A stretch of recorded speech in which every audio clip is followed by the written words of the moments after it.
Ela é professora, formada em Educação Física e em 1993 iniciou sua vida política como primeira-dama de Santa Bárbara de Goiás. De 2001 a 2008, também foi primeira-dama do município de Trindade. Em 2002, foi eleita pela primeira vez deputada estadual, se reelegendo em 2006 para mais uma cadeira aqui na Assembleia Legislativa de Goiás. Em 2007, foi nomeada secretária de Cidadania e Trabalho no governo Alcides Rodrigues. Filiou-se ao PDT, seu partido, desde 2009. E em 2010 foi eleita deputada federal. Ela é Flávia Moraes e está no seu 4º mandato como representante goiana na Câmara Federal. Deputada, seja muito bem-vinda aqui ao Alego Mulher, que é um espaço da TV Brasil Central e da TV Alego, destinado às mulheres que fazem diferença aqui no nosso estado de Goiás. Obrigada, Daniela, Honória, Mona Lisa, é um prazer poder estar aqui. Eu que já fui deputada estadual, já estive aqui durante alguns anos, fico muito feliz de poder participar desse programa. Um programa especificamente para mulheres, e a gente sabe a importância que é esse trabalho específico e direcionado para as mulheres. Deputada, começa contando para a gente como a senhora iniciou sua vida na política. Bom, muitos anos, Eu comecei com 21 anos, foi o primeiro mandato como primeira-dama, Não é nem um mandato eletivo, mas com certeza foi um trabalho social e político também que iniciou a nossa vida na política. Foi em Santa Bárbara, um município que a gente tem um carinho muito grande e a gente aprendeu muito durante aqueles anos, convivendo com aquela comunidade, entendendo, conhecendo a história de cada um. Hoje, muitas histórias que a gente tinha lá são histórias que acontecem no Brasil inteiro, Então, foi uma iniciação com muito amor, porque a gente sempre tem um carinho muito grande daquela comunidade, nunca perdemos o elo, o contato e, ao mesmo tempo, foi muito importante para as funções que a gente ocupou posteriormente, o conhecimento, o aprendizado que a gente teve naquele momento. Deputada, a senhora esteve aqui na casa na 15ª legislatura, onde a bancada feminina contava com 9 parlamentares, e na 16ª legislatura, já com 8 mulheres. Eu acredito que tenha sido uma das legislaturas com mais mulheres aqui na Alego. Hoje a gente tem 4, na legislatura passada a gente tinha 2. Como é que a senhora enxerga essa mudança de cenário? De ao invés de a gente estar com mais mulheres eleitas, a gente ter diminuído? Na verdade, é uma perda, Eu sempre defendo o aumento da participação das mulheres na política, principalmente nos colegiados, nas câmaras municipais, nas assembleias e também na Câmara Federal, porque é onde são votados os projetos e a maioria que decide. E nós somos a maioria da população, não a minoria. Então, não dá para a gente achar que a gente vai estar avançando nas políticas públicas para as mulheres se a gente tem nos colegiados uma minoria de uma parte que é a maioria da população. Essa subrepresentação, ela é muito forte ainda no Brasil. Nós somos aí no ranking mundial 166º país. Nós temos países onde as mulheres usam burca, que tem mais parlamentares mulheres do que o Brasil. Então a gente sabe do desafio que nós temos, Nós tivemos um momento com muitas parlamentares estaduais, mas a gente percebe através dessa redução, e agora estamos aumentando novamente, nós percebemos que houve aí, não estava ainda consolidada a presença da mulher na política. Hoje, esse crescimento que nós tivemos da legislatura passada para essa já é fruto de políticas públicas, de temas e leis que foram aprovadas, mudanças no processo eleitoral que foram aprovadas recentemente e que já trouxeram aí um ganho muito grande, um aumento significativo na bancada de mulheres em todos os parlamentos. Entre elas, a questão do fundo eleitoral, um percentual obrigatório para a mulher, o peso 2 para as mulheres eleitas, para o partido receber o fundo eleitoral, as 30% de candidatas já era obrigatório, mas a gente percebe aí muitas vezes a candidata sendo colocada no partido de última hora, sem ter se preparado para aquilo, né? E ela vai para a eleição sem estar ainda preparada para disputar, e a gente está acompanhando aí o judiciário firme e forte, acompanhando e observando para ver se essa candidatura ela é legítima ou não, se ela veio só para completar a chapa, né? Então a gente vê aí várias ações que têm nos ajudado a aumentar a participação das mulheres na política. Na Câmara Federal nós saímos de 75 para 99, foi um crescimento significativo. Da anterior para a anterior para a última foi 50%, nós saímos de 51 para 75, então a gente percebe que estamos avançando. Aqui em Goiás não foi diferente, nós saímos de 2 para 4, as 2 que nós tínhamos viraram deputadas federais e as 4 agora são novatas, e as deputadas federais nós temos hoje uma marca histórica, né? Goiás pela primeira vez elegeu 6 deputadas federais, e nós temos deputadas representando aí diversos segmentos do nosso estado. Nós temos deputada que representa o agro, temos deputada que representa a segurança pública, temos deputadas que representam o municipalismo, que já foi prefeita, nós temos aí trabalho social representado, temos aí empresariado, então a gente tem perfis diferentes de mulheres. Jornalista também, nós temos perfis diferentes, né, de mulheres que chegaram ao mandato de federal, né, já com credibilidade, reconhecendo que o povo goiano confia, né, no trabalho da mulher na política. Bacana. Deputada, voltando aqui para a Alego, que a senhora teve 2 mandatos aqui, que mais que a senhora pode contar para a gente, além dessa questão do número de mulheres que atuou nessa época, que a senhora, enquanto deputada estadual, qual foi o legado que a senhora deixou aqui para o Estado em relação de leis, de projetos?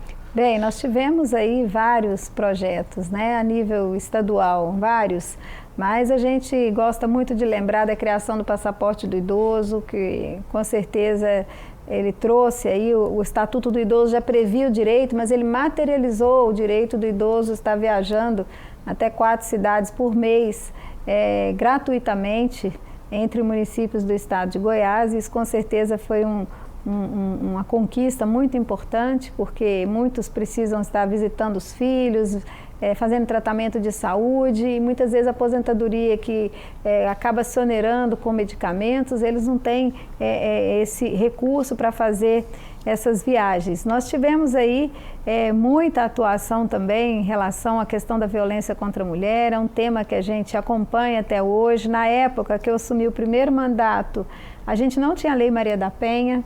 A lei que as mulheres que aplicavam para os agressores que praticavam violência contra a mulher era 9.099. Na época, pagamento de uma cesta básica e prestação de serviço à comunidade. E foi daí que surgiu a Lei Maria da Penha, né, que trouxe uma punição maior para esse agressor.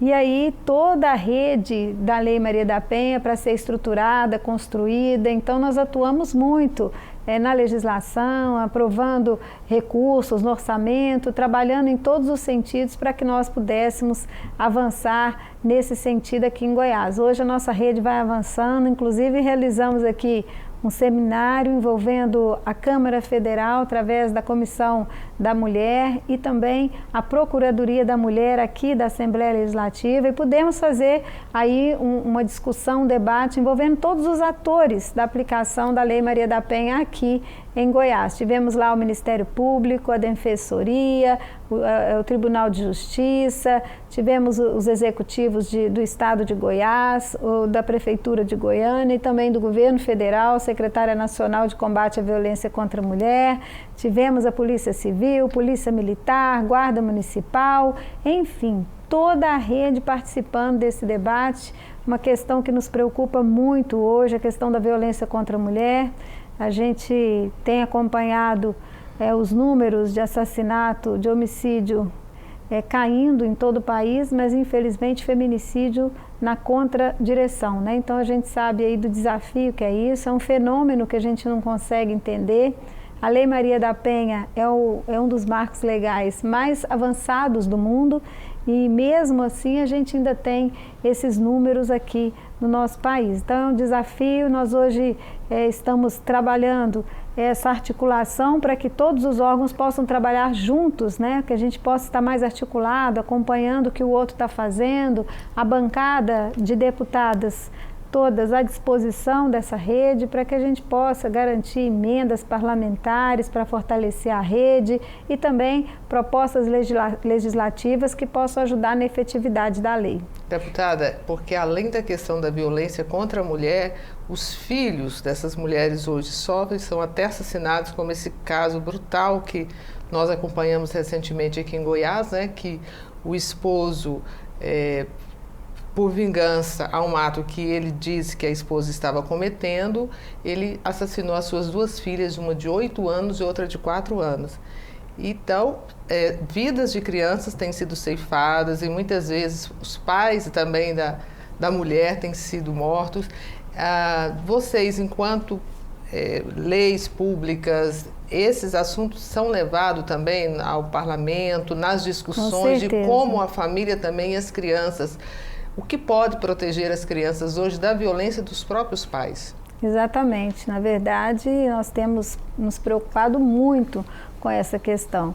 E, assim, uma das questões importantes que a gente tem que considerar é que a longo prazo nós só vamos mudar essa realidade se a gente conseguir, através da educação, mudar essa formação dessas crianças, que muitas vezes a própria mãe coloca o filho para assistir televisão, a filha para lavar vasilha, né? Então, assim, já desde pequeno já cria aquele sentimento de que o homem é superior, de que ele que domina e que a mulher deve servi-lo, né?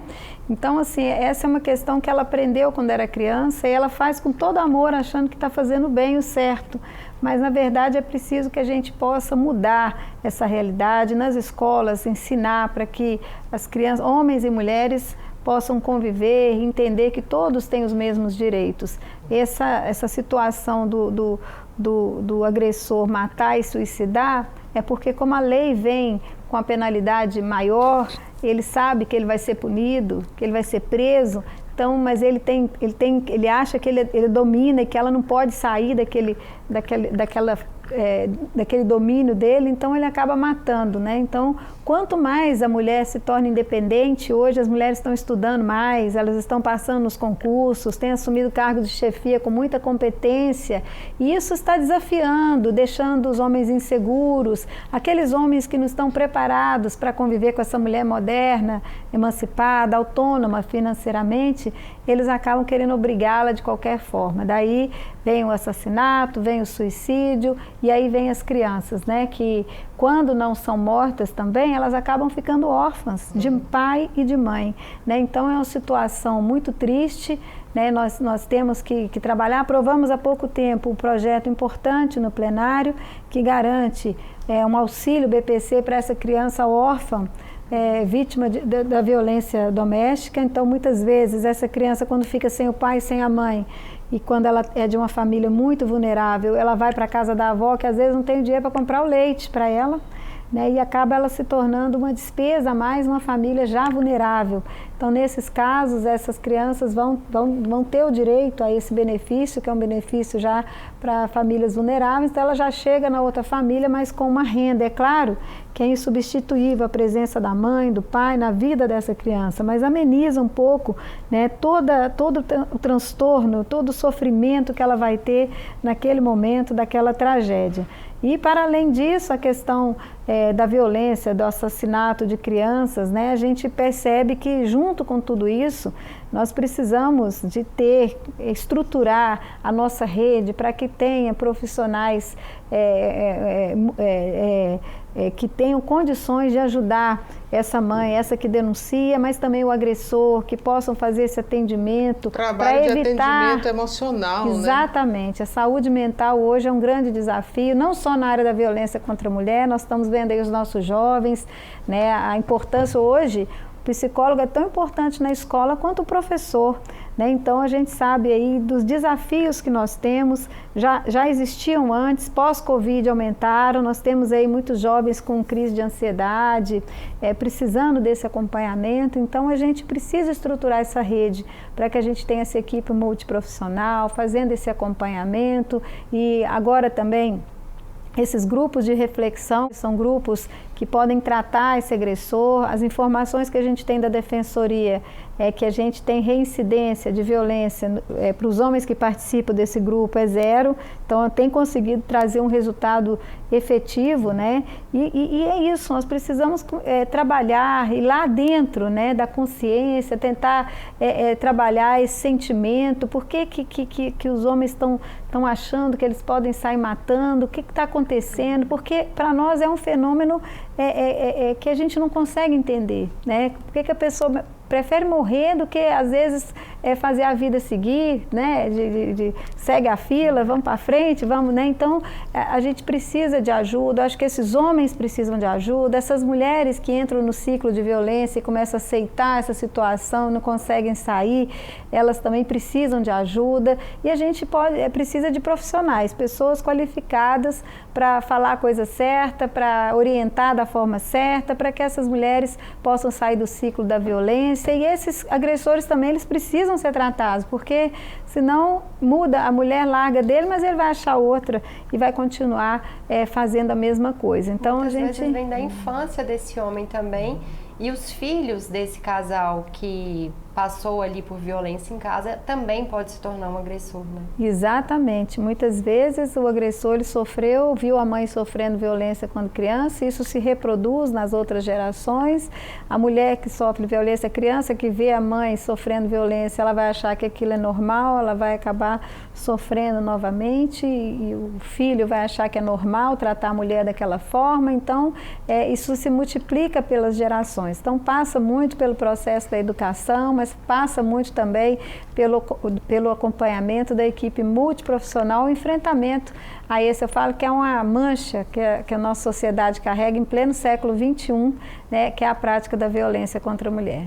Deputada, a senhora falou aí bastante, né, da violência contra a mulher, mas tem alguma outra pauta que a senhora defende, pelo que a senhora luta também?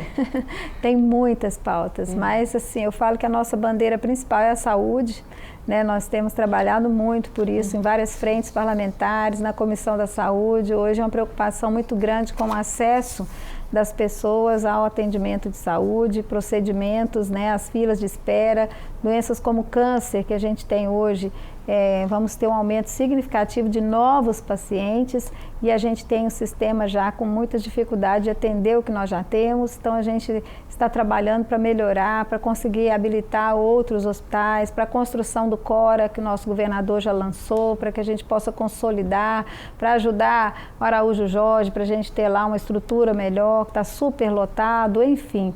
Essa rede de atendimento ao câncer, estamos com a frente da diabetes, que é outra questão. Hoje o Brasil, ele é o 5º no mundo, maior número de pacientes com diabetes, é um número que a gente precisa melhorar e são 17 milhões de pacientes com diabetes no Brasil e a gente precisa mudar isso e a maioria é a diabetes adquirida, não é congênita que nasceu. Então nós temos os dois tipos, mas a maioria é adquirida e com certeza através de uma alimentação inadequada, falta de informação e para além disso a falta do diagnóstico, né? O paciente não sabe que tem e ele continua tendo os mesmos hábitos e acaba complicando e tendo problemas de cegueira, de amputação por falta de um diagnóstico adequado. Então é uma questão que pode ser trabalhada também nas escolas. A merenda escolar ela já pode ser pensada de uma forma que essa criança cresça com alimentação mais saudável e que evite aí doenças como a diabetes. Então a gente sabe que são campanhas, é orientação, é informação, mas que podem fazer muita diferença nesses números que a gente tem hoje no Brasil. Nós temos também outras frentes parlamentares, doenças raras, que nós estamos muito preocupados também.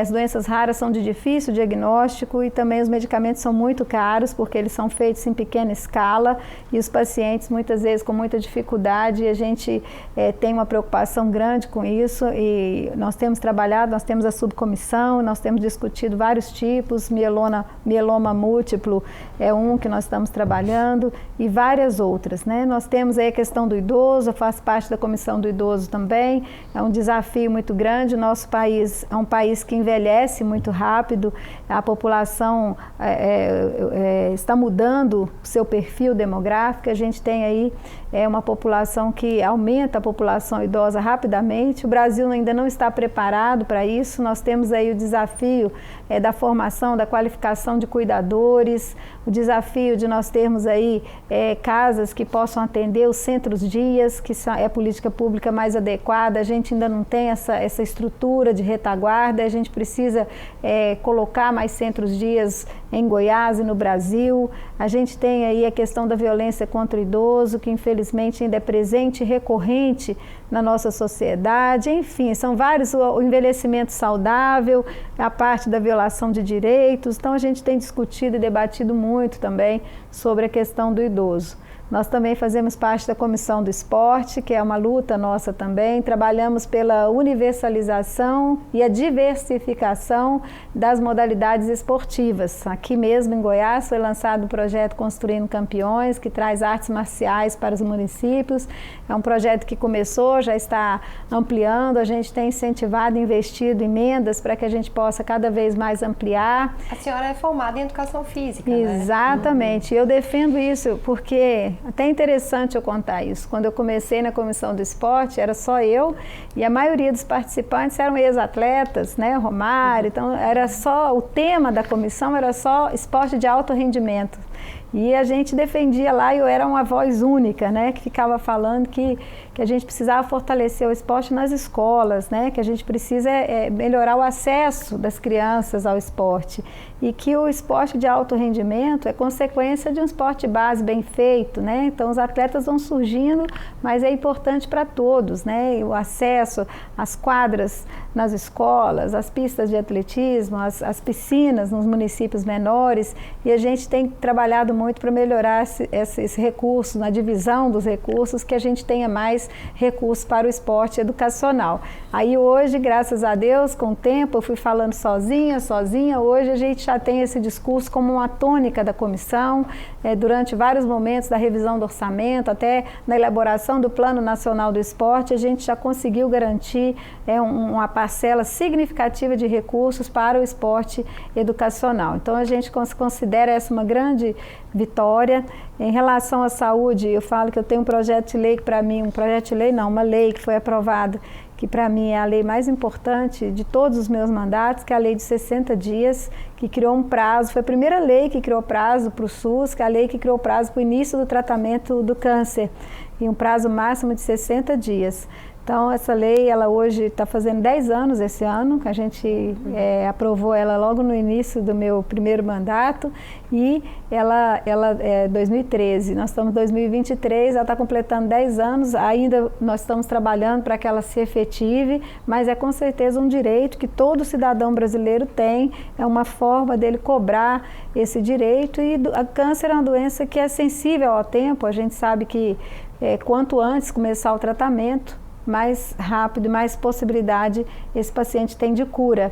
E com a demora, com o atraso, ele pode criar uma situação de não conseguir reverter. Então a gente sabe da importância dessa lei. Depois dela a gente já conseguiu aprovar outras leis que criaram tempo para o SUS. Uma delas é o diagnóstico, que hoje é 30 dias para a realização do diagnóstico. Já foi aprovado também.